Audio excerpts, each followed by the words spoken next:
Hello everyone, Trophy Wine Hunter. Welcome back to my YouTube channel. Today I'm doing a whole bottle review of the Giuseppe Mascarello 1978 Barbaresco Bernardotti.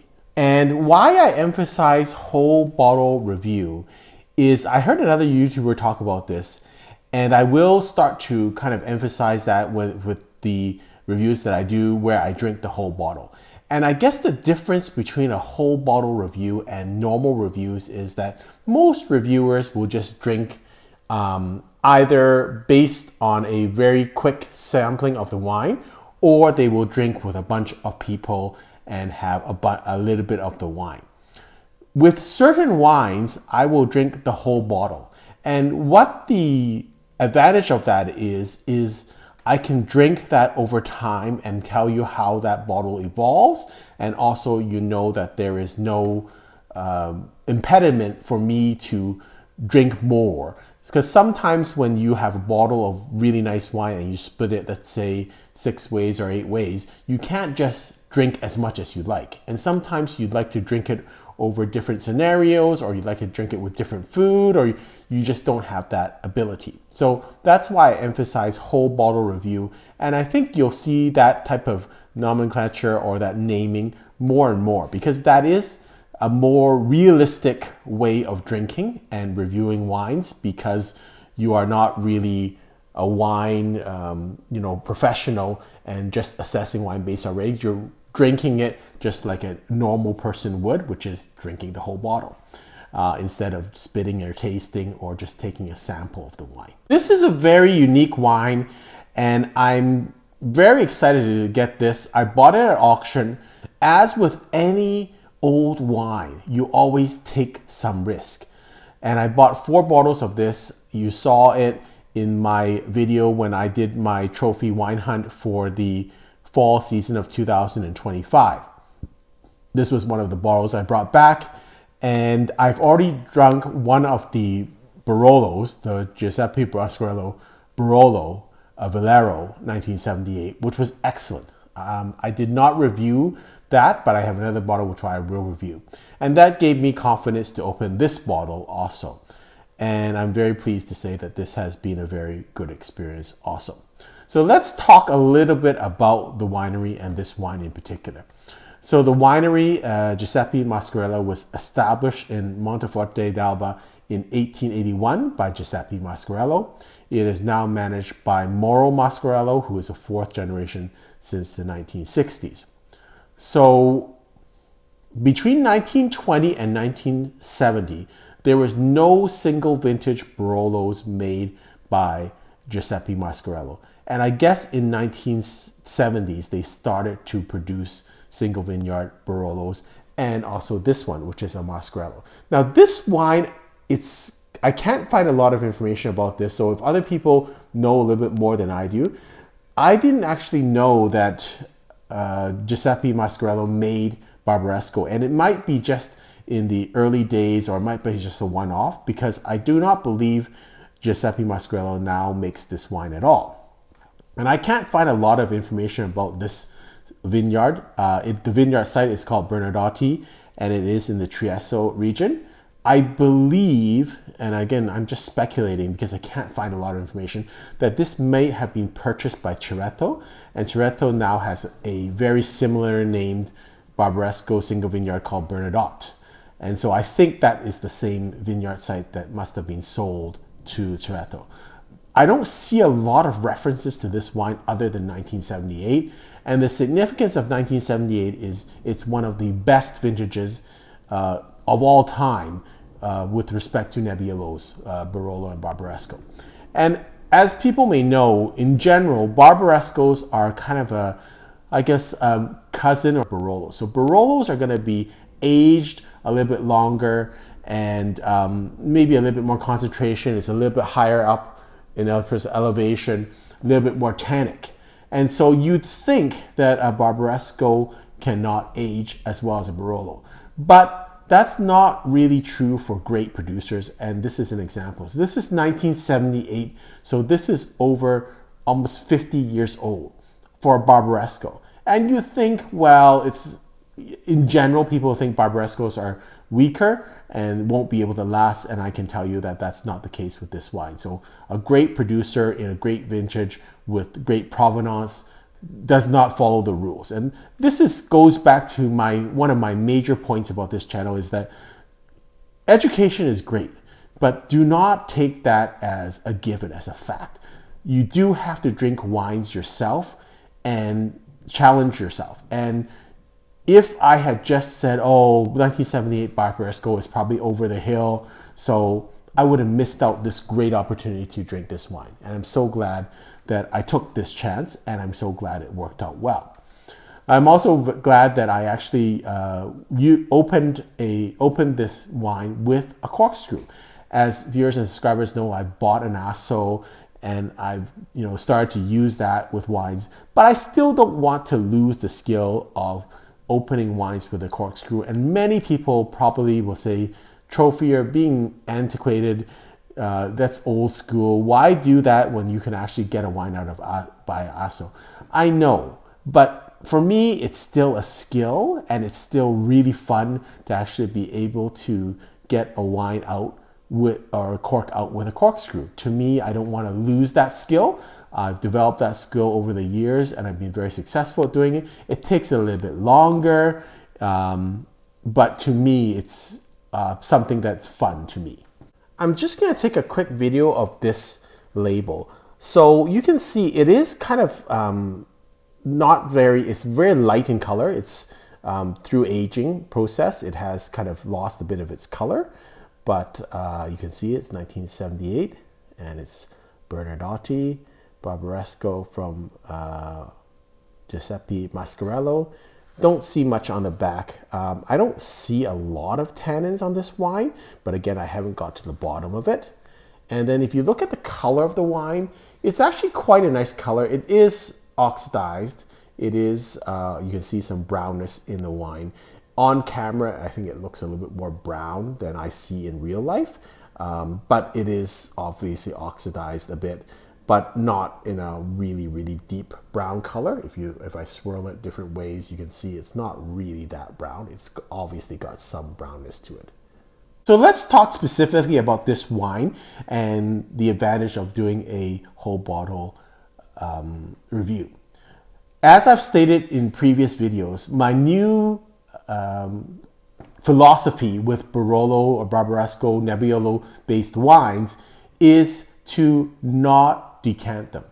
And the rationale is that what I've been told by many people in the region is that Nebbiolo is a very, very specific grape varietal, and it does pick on a lot of tannins with aeration, and you can easily over air a Nebbiolo wine. And this came up because I was always complaining to people about Barolos being too tight when they're young. And many people described it to me, well, you're just airing it too long. You're just decanting it, and that's putting in too much air. So now the approach I've taken, even with older wines, is to not decant them. And for Nebbiolos, to just let them breathe.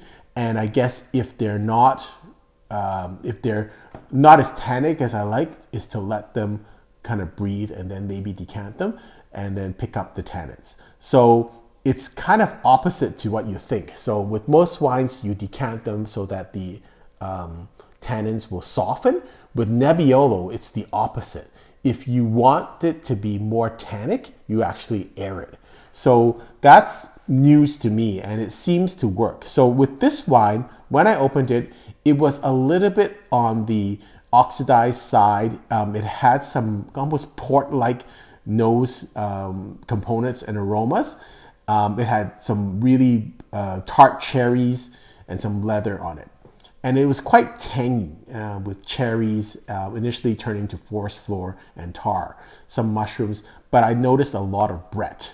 And Brett, for those who don't know, is short for Brettanomyces, which is a type of yeast that can be found in wine. And it kind of makes the wine, sometimes people describe it as earthy, spicy, funky. I actually describe it as a little bit more acidic. But it does, Brett kind of increases the complexity of wines sometimes. But that's kind of what I tasted with this wine when it first came out. And so the thinking would be, oh, I tasted this wine, it's acidic, it's oxidized, it's probably over the hill. And so, you know, we should just throw this away. But that's the advantage of full bottle reviews. So I did taste this with dinner with pizza and pasta, which is a perfect marry. And now it's been about 3.5 hours. And in fact, contrary to what you'd think, it actually is now firmed up as the tannin structure has got better, and it's actually not as acidic as when it first came out, which is kind of the complete opposite as what you would think with an old wine. So let's now taste and smell this wine. So again, this has now been open for now about 3.5 hours, and slowly I've been drinking it, and I think it's got better and better as the time came along. When I initially opened this wine, I was comparing to the 1978 Velaro, which I thought was amazing, and I thought this was not as good, and I kind of blamed it on the fact this was Barbaresco and the Velaro was Barolo. But it really has firmed up, and so over the course of the night, it's kind of went in peaks and valleys. It's kind of got a little bit better, then kind of a little bit, oh, maybe a bit it's over the hill again, or maybe this is kind of, it's dying, and then it comes back up. So it is very important to taste throughout the night and enjoy it. But I've generally been enjoying it more as air has got into this wine. But again, I want to have the air being slowly put in the wine through, you know, just having less wine in the bottle and then also slowly airing it in a glass. I do not think decanting this type of wine controls the amount of oxygen interaction with the wine or controls the amount of firmness in the wine. So let's smell and taste this wine now after about 3.5 hours. So on the smell, it's lost a lot of that oxidative, vinegary, balsamic vinegar type aroma. And even the cherries have now turned from tart cherries now to black cherries. I still get leather, and I get some herbs and some spices. And a slight residual balsamic vinegary aroma, but not much. Much less vinegary and less oxidation on the nose as compared to when it first came out, which is probably contrary to what you would think with an old wine. On the taste, this has now the taste of what I would expect with most aged Barolos or Nebbiolo grape varietals. It does have that black cherry or tart cherry taste to it. And it does also have herbs, leather, a little bit of anise and licorice. But this is a perfectly fine wine in terms of Barolo.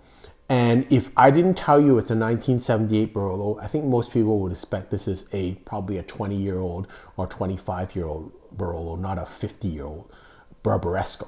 So very nice, very pleasing right now, really drinking well. And I'm so glad that I gave this the opportunity to open slowly and over time. And I didn't just base it on my first taste, which was slightly oxidized, still good, still drinkable, but slightly oxidized. So if I had just taken that one taste, probably I would have been in the 90-point range.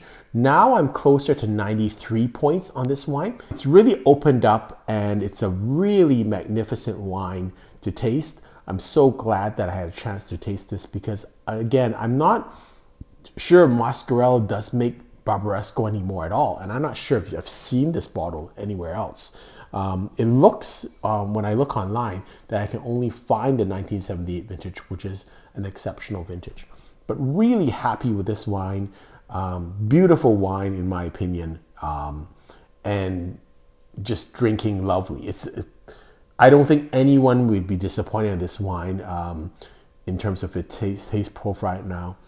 And it's very smells, now I have another smell of this. Smells like violets also, and herbs. Very Barolo-esque, if I could say that, or Nebbiolo-esque in terms of the taste profile. And this is probably why people love the Barolos and Barbarescos. Really nice wine. I think I would say it's, you know, you should drink this now. And I would say it is probably on the decline a little bit. You know, for this wine, probably the optimum drinking time would have been maybe 10 years ago. It's still drinking very nicely, but it does show a little bit of oxidation at the end, and that's why I wouldn't rate it 95 points. Probably 10 years ago, this would have been like in its peak drinking window, but just beautiful at this point, and really an exceptional wine, and just shows you that if you store the wines right, if you've got a great producer, it's magnificent. The wines can age a long time, and you know, you really have to trust the wine. And again, it's been out 3.5 hours. It's still fine, and I think it'll still be fine tomorrow if I put it in the fridge. Hope you've enjoyed this video. Until next time, happy drinking.